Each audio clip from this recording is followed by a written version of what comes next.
Bandung kita akan melihat apa saja nih yang ada di Kota Bandung, dan saya akan menemani semuanya sekitar 30 menit ke depan. Kita akan berkeliling.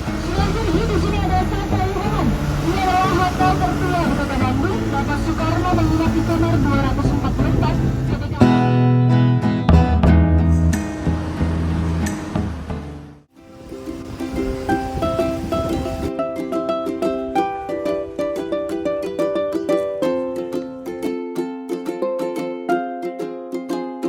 Welcome to my channel di rumah masak kalau di luar jalan-jalan. Kali ini kita jalan-jalan ke Bandung.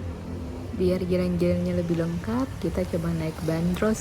Bandros ini salah satu alternatif untuk wisatawan yang melancong ke Bandung. Untuk teman-teman yang mau mencoba naik bandros, halte bandros ini ada 3 lokasi. Yang pertama di alun-alun Bandung, yang kedua di Braga, yang ketiga di Jalan Diponegoro. Dan video kali ini kita berada di halte bandros yang di alun-alun. Dan untuk titik naik turunnya itu di tempat yang sama ya. Ini teteh-teteh cantik yang akan memandu perjalanan kita selama naik bandros.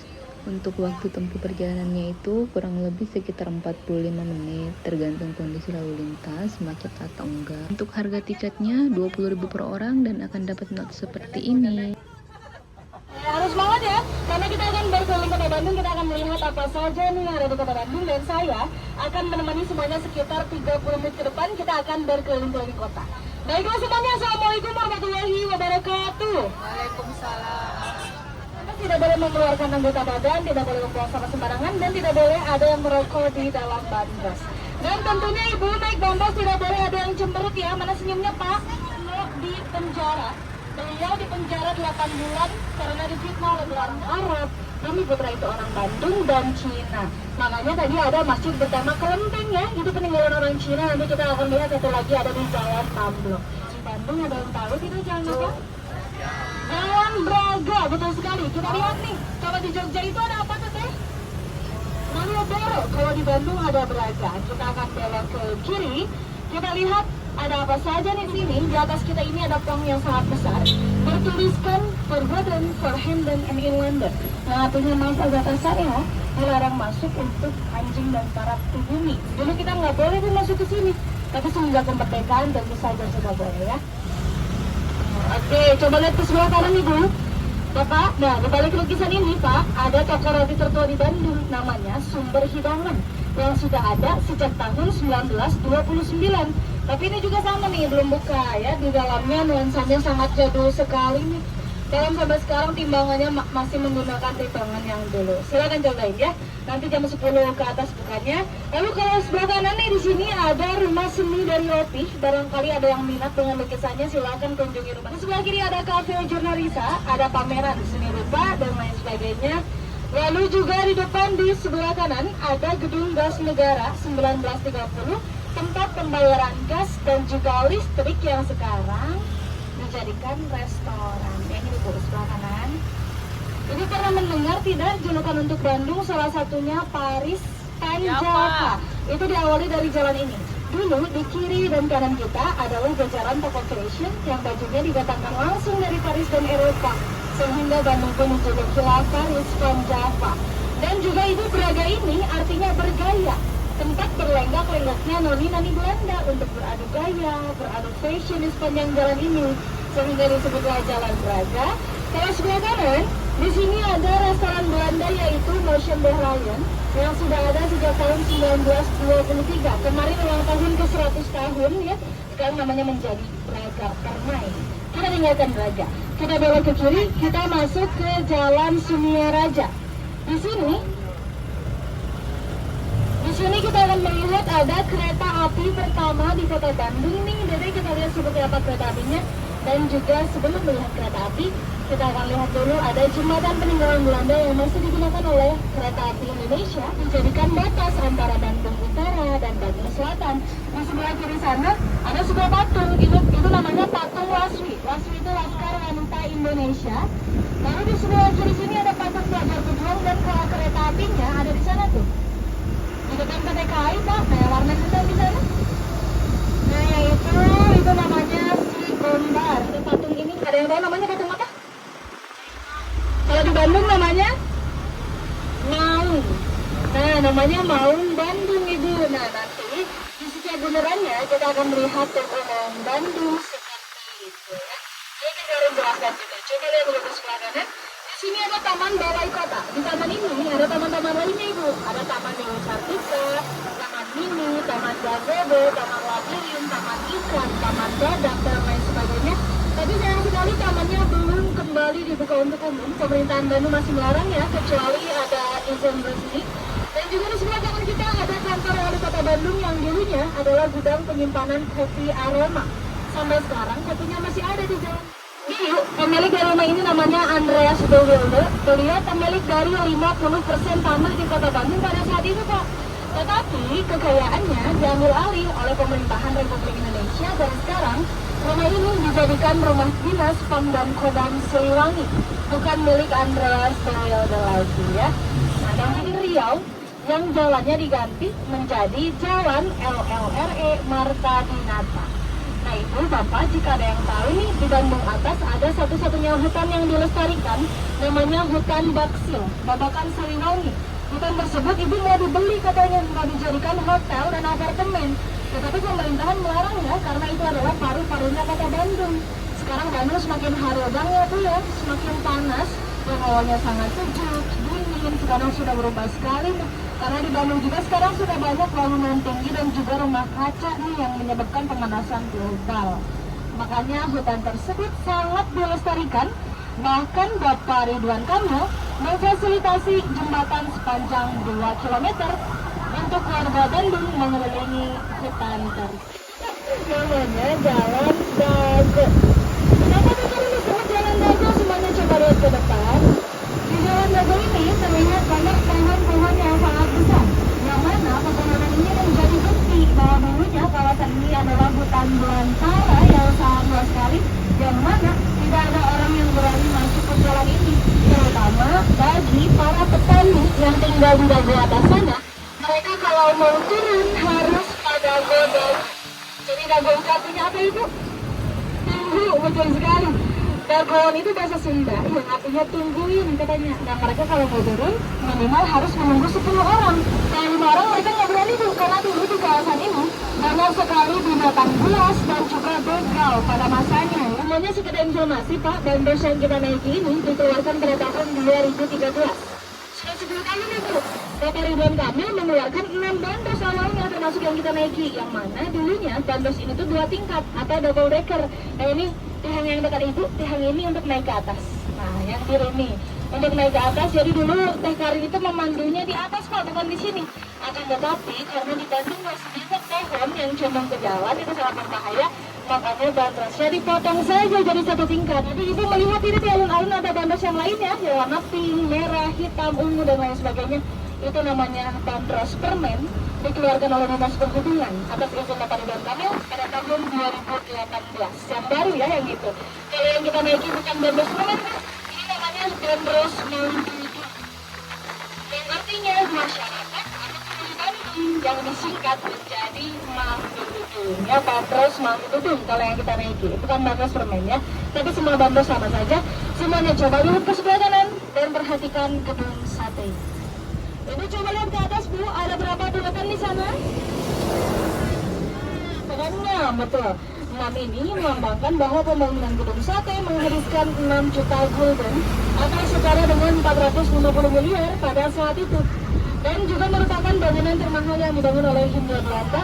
Dan di depan gedung sate ada lapangan yang luas namanya Gas. Coba lihat ke sebelah kanan. Di sini ada Taman Lansia. Taman Lansia yang dulunya bernama Taman Cilaki sesuai nama jalannya di sana, tetapi diganti menjadi Taman Lansia karena banyak lansia yang sering senam dan berolahraga di sini Bu. Nanti hari Minggu di sini rame banget nih.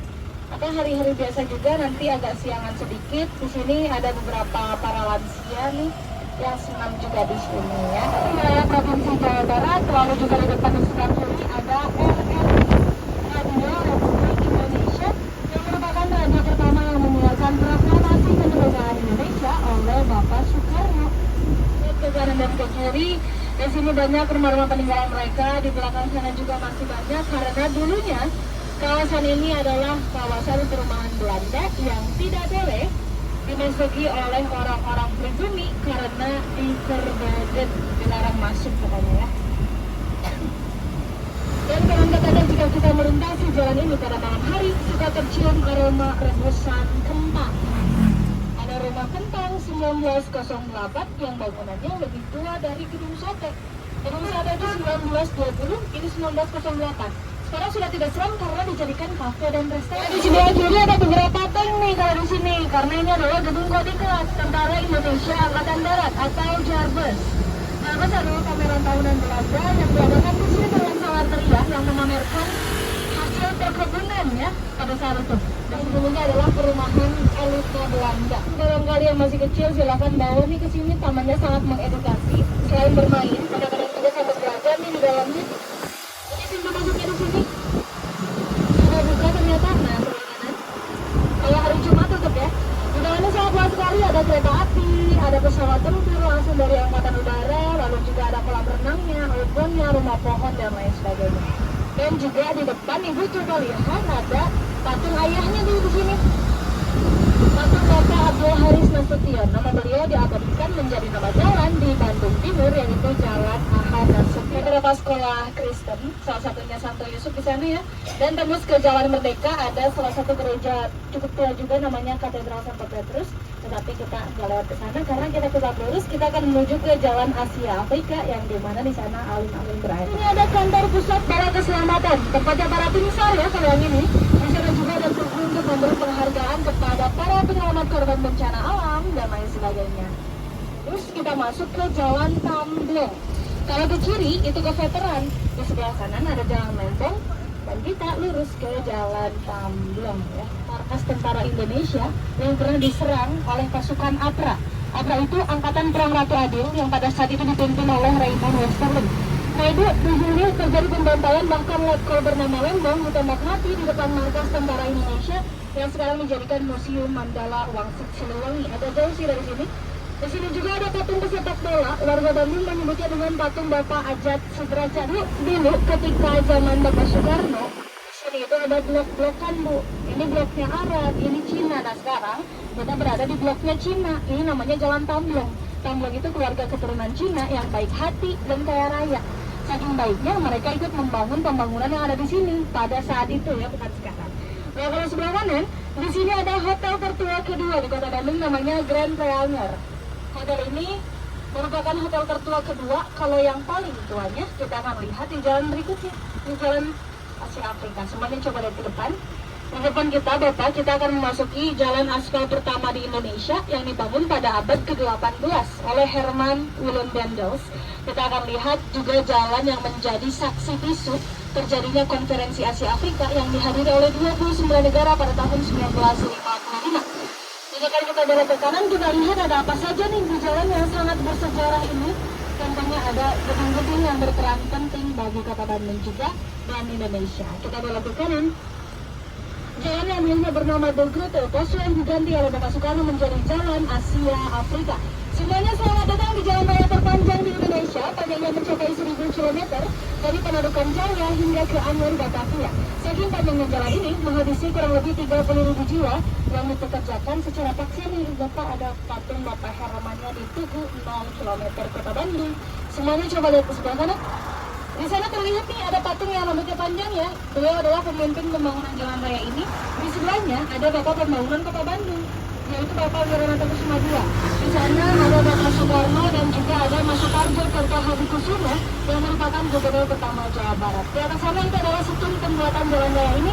Dan itulah 0 km Kota Bandung. Setiap kota memiliki 0 km dan Bandung ada di situ. Selain ini, di sini ada Saka Luhungan. Ini adalah hotel tertua di Kota Bandung. Bapak Soekarno menginap di kamar 244 ketika akan 29 negara berkumpul di sana yang dipimpin oleh Bapak Soekarno. Dan sekarang kita memasuki titik pusat Kota Bandung, yaitu alun-alun Bandung di depan. Kita lihat seperti apa suasana pusat Kota Bandung pada pagi ini. Tentunya belum terlalu ramai karena sekarang juga hari Selasa ya, weekday. Nah kalau weekend di sini ramai sekali dan bus pun sangat banyak di belakang alun-alun karena penumpangnya juga mudah kalau weekend ya. Dan juga alhamdulillah alun-alunnya sudah kembali dibuka. Ini masih gampang Baiklah semuanya, itu dia Kota Bandung. Dengan awalnya 900 meter, sekarang luas Bandung telah mencapai 167,8 orang Bandung. Tahunnya pasar baru pertama itu ada di sana. Sebenarnya di sini Bu, tetapi pada saat itu dipindahkan ke sana. Kenapa? Karena pemerintahan Belanda memberikan pajak yang sangat tinggi kepada para pedagang. Makanya mereka marah ya, dipimpin oleh Bapak Sumiaraja dibakar nih pasar yang di sini.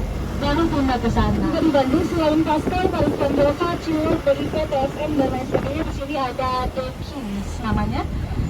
Lalu kalau sebelah kanan di sini ada Green Light, ada Trisecond, ada The Records. Yang terakhir, di sini ada Glen Jogja Cipatihang. Ini adalah Jogja terangkat di Kota Bandung sekaligus pusat Jogja di Kota Bandung yang menjadi akhir dari perjalanan kita karena kita masuk juga ke jalan yang terakhir yaitu Jalan Raya Dewi Sartika dan kita pun sampai di alun-alun lagi. Oke, kita belok ke kiri. Baik semuanya, karena kita akan segera turun, Ibu Bapak silahkan cek dulu barang bawaannya, takut ada yang tertinggal nih. Dan juga barang bawaannya dijaga, alun-alun merupakan pusat keramaian, kejahatan pasti ada di mana-mana ya, jadi selalu berhati-hati ya. Setelah naik bandros, sekarang kita lihat Sapoe Homan yang merupakan hotel tertua yang ada di Kota Bandung. Hotel ini bisa masuk dari dua arah, baik keluar dan masuk. Yang pertama di Jalan Asia Afrika dan yang kedua dalam Kaum. Dan sekarang kita masuk dari Jalan Asia Afrika. Di hotel ini, Presiden pertama Indonesia, Bapak Soekarno sering menginap ketika berkunjung ke Bandung. Termasuk saat konferensi Asia Afrika tahun 1955. Dan Hotel Savoy Homan ini menjadi tempat menginap para tamu-tamu penting. Dan untuk informasi teman-teman, hotel ini merupakan cagar budaya Kota Bandung. Sekarang kita langsung ke lantai 2, ke kamar 244. Kamar 244 ini merupakan kamar yang pernah ditempati Bapak Presiden RI pertama, Bapak Soekarno, pada saat konferensi Asia Afrika 1955.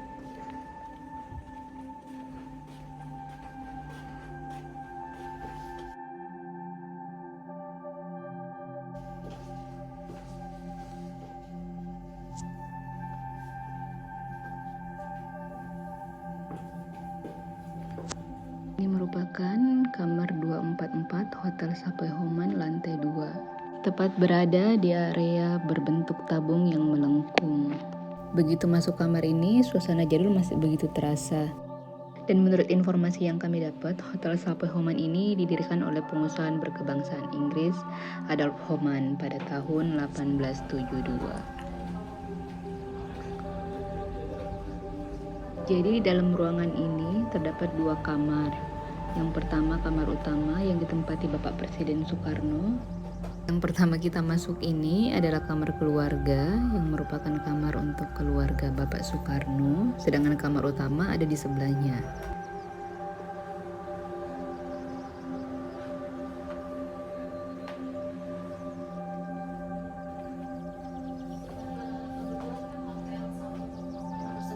Dan ini adalah kamar utama yang Bapak Soekarno tempati. Dan kamar ini langsung menghadap ke Jalan Asia Afrika.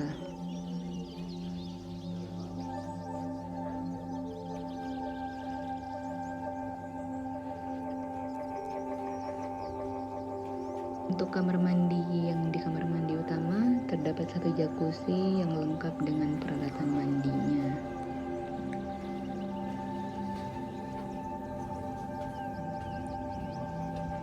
Di samping kamar utama ini terdapat ruang keluarga dengan bangku-bangku kayu yang saling berhadapan. Dan menurut informasi yang kami dapat, meja yang di pojok ini merupakan meja yang biasa dipakai Bapak Presiden Soekarno untuk mengerjakan urusan-urusan negara.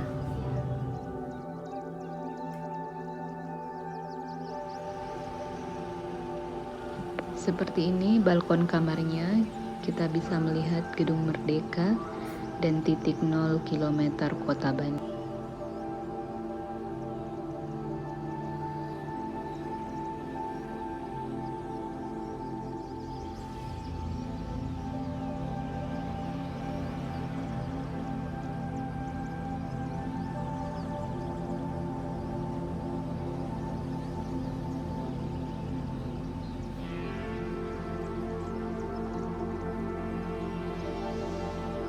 Sekarang kita turun ke lantai 1 melihat sebuah buku tamu saat konferensi Asia Afrika berlangsung.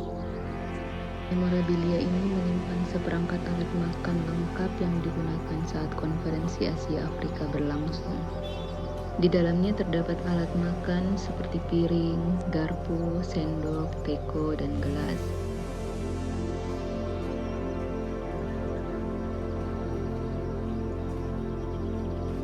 Teman-teman, kalau ke Bandung, hotel ini bisa menjadi salah satu referensi.